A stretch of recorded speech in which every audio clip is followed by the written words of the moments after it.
Hola, buenos días. Yo soy Ana Domínguez Mayoral, soy neuróloga del Hospital Virgen Macarena de Sevilla. Pues hago este vídeo a petición de Natalia, que como sabéis es la presidenta de la Asociación Española de Cavernomatosis.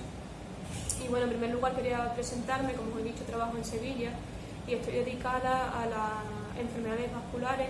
Como sabéis que las más frecuentes son los ictus, y dentro de ellas pues una consulta especializada de enfermedades vasculares minoritarias, que son las que son menos frecuentes, y algunas de ellas pues genéticas. Es el caso también de la cavernomatosis múltiple familiar, que en nuestro hospital, si no tienen ninguna manifestación clínica o tienen problemas vasculares, como puede ser hemorragia, pues lo llevamos nosotros en nuestra consulta, y si es epilepsia, pues lo llevamos en la unidad de epilepsia. Entonces tenemos ya varias familias con cavernomatosis, que le hacemos el seguimiento en la consulta. Ahora también con la pandemia pues estamos haciendo mucho seguimiento mediante telemedicina. Y bueno, estamos creando una unidad multidisciplinar también para valorarla si fuera necesario con algunos otros especialistas. Y lo que pretendemos también, pues que cuando vengan familias para hacerse después los estudios genéticos, se pueda hacer un solo acto para que se saquen la sangre a la vez, y tengan que venir tantas veces a la consulta, y podamos un poco tener la causa de la enfermedad, que como sabéis en algunos casos es genética, y podamos también hacer consejo genético para que se deje de transmitir la enfermedad.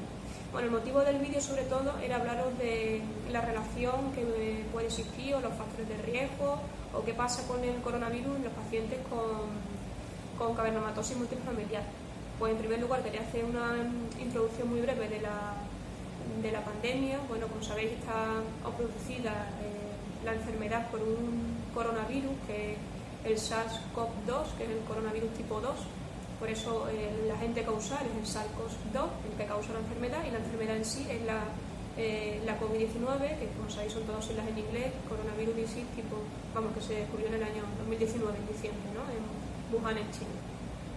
Lo primero también que quería decir es que tenemos que seguir con las medidas de protección, porque todavía no se ha vencido la enfermedad, y es muy importante que todos sigamos con las mascarillas, la distancia social, lavarnos las manos, porque todavía no tenemos ningún tratamiento eficaz, y bueno, todos nos basamos en series de pacientes, de pocos pacientes publicados, y tenemos que seguir avanzando mucho. En cuanto a las clínicas de la COVID-19, como sabéis, lo más característico es los síntomas respiratorios. Se sabe que hasta más del 80% de los casos tienen fiebre y tos, pero ya hemos visto que eso no es una constante, y no porque no lo tengan no quiere decir que no lo puedan padecer los pacientes. La neumonía es, digamos, como uno de los datos más paradigmáticos de la enfermedad, pero hay otros muchos síntomas que pueden aparecer desde gastrointestinales como diarrea, lesiones también en la piel, pero son muy características, no quiere decir que todo lo que tenga lesiones en la piel ahora tenga el coronavirus, y manifestaciones neurológicas. Entonces la enfermedad va por una serie de fases, y hay algunos casos en los que se produce una fase que se llama de hiperinflamación, que lo que consiste pues en una respuesta exagerada del sistema inmune, como si estuviera luchando contra la enfermedad, y es lo que se conoce como tormenta de citoquinas. Las citoquinas son unas moléculas que se liberan cuando hay inflamación, y si están, digamos, hiperactivadas, pues se produce esta fase, que se caracteriza porque la analítica aumenta en algunos parámetros, como el dímero D y otros hallazgos, y eso es lo que nos indica que tienen una forma grave de la enfermedad. Muchos pacientes, la mayoría, van a requerir cuidados intensivos, y existe en esa fase, se sabe que hay un mayor riesgo de tener eventos vasculares, trombóticos, es decir, tener trombos por cualquier parte del cuerpo. Como digo, eso solamente ocurre en un caso pequeño, un porcentaje pequeño de pacientes. Hay algunos que lo pasan de forma casi asintomática o con mínimos síntomas y ya está. Pero los que tienen esta fase pues sí tienen más riesgo de tener estos eventos.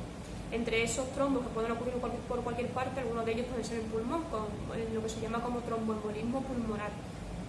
Y por eso en algunos casos, de forma empírica, que llamamos todos los médicos cuando lo hacemos sin que tengamos una base científica sólida, porque todavía no hay muchos estudios, se pone anticoagulación en algunos pacientes. Estamos hablando de pacientes con coronavirus que tienen una fase grave de tormenta de citoquina, donde en algunos casos se plantea o prevenir con anticoagulación, o una vez que hay tromboembolismo en alguna parte, pues ya poner anticoagulación, ¿vale? Entonces con este tema hay mucha confusión, porque por eso algunos preguntaban si los pacientes con cavernomatosis hay que anticoagularlos. No tienen ninguna relación en este sentido, estamos hablando de pacientes con coronavirus. ¿Para qué pasaría si esos pacientes que tienen coronavirus con esta fase, digamos, inflamatoria, con riesgo de trombo, tienen también cavernomatosis múltiple familiar? Bueno, pues hay muy poquísima experiencia porque tenemos pocos casos publicados en el mundo, solo he visto un caso y no necesito la anticoagulación, o sea que ya sería también mala suerte que justo tenga la fase esa, ¿no?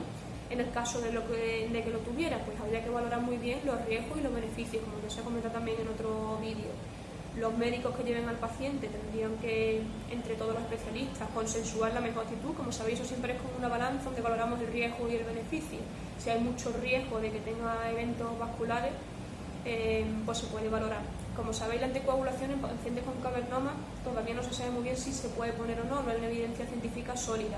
En principio, lo que nos diría la lógica es que, sobre todo cuando existen muchos cavernomas, podría tener riesgo de que alguno de ellos sangrara, porque sabéis que la anticoagulación, estamos hablando de síndrome aldohumar, heparina o los nuevos anticoagulantes.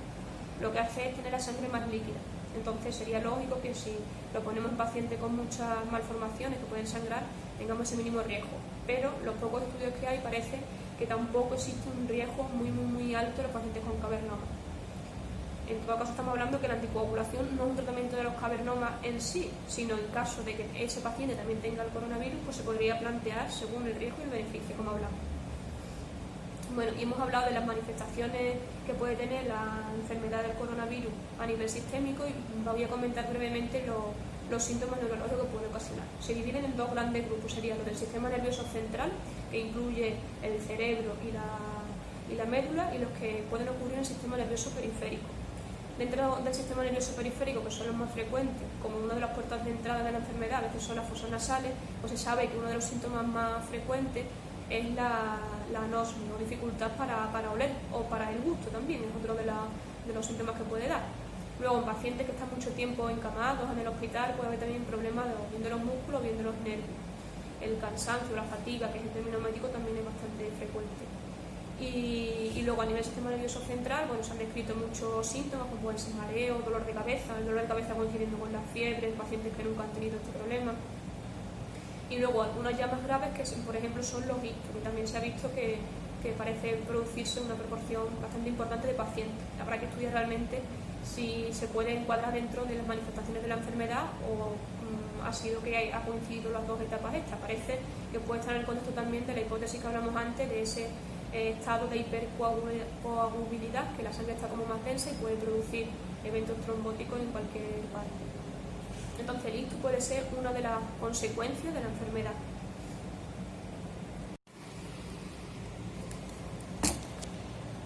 Y continúo el vídeo aquí con los grupos de vulnerabilidad, es decir, qué pacientes son los que tienen más riesgo de tener enfermedad por coronavirus.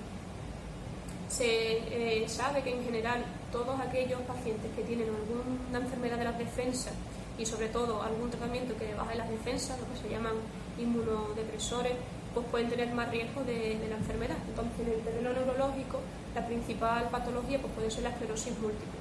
En los estudios recientes ponen un poco en duda si realmente esos pacientes, si tuvieran la enfermedad, tendrían formas más graves, porque como algunos están protegidos con fármacos que modulan la inflamación, pues quizá no tengan esa respuesta exacerbada de las citoquinas que decíamos antes, pero bueno, sí que parece que es un factor de riesgo. Luego otras enfermedades degenerativas, como pueden ser Alzheimer, que claro, normalmente son pacientes más mayores, que a veces tienen también secuelas físicas y digamos que también parece claro que pueden ser un factor de riesgo para la enfermedad. Luego se están estudiando si otras enfermedades neurodegenerativas crónicas también pueden ser factores de riesgo para padecer la enfermedad. En ese sentido, pues hay un estudio que se está realizando, empezó en Andalucía, pero ahora también en algunos centros del sur de España, que lo coordina el doctor Pedro Serrano en Málaga y que nosotros en Macarena también participamos.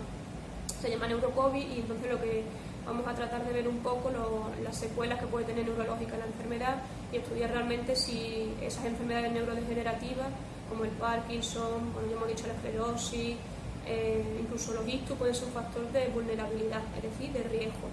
Entonces, respecto a los ictus, dijimos ya antes que eran una consecuencia de la enfermedad y aquí hablamos de si los pacientes que han tenido ictus previos tienen más riesgo de tener la enfermedad, ¿vale? Esto último es lo que se está investigando también, si realmente lo pueden tener.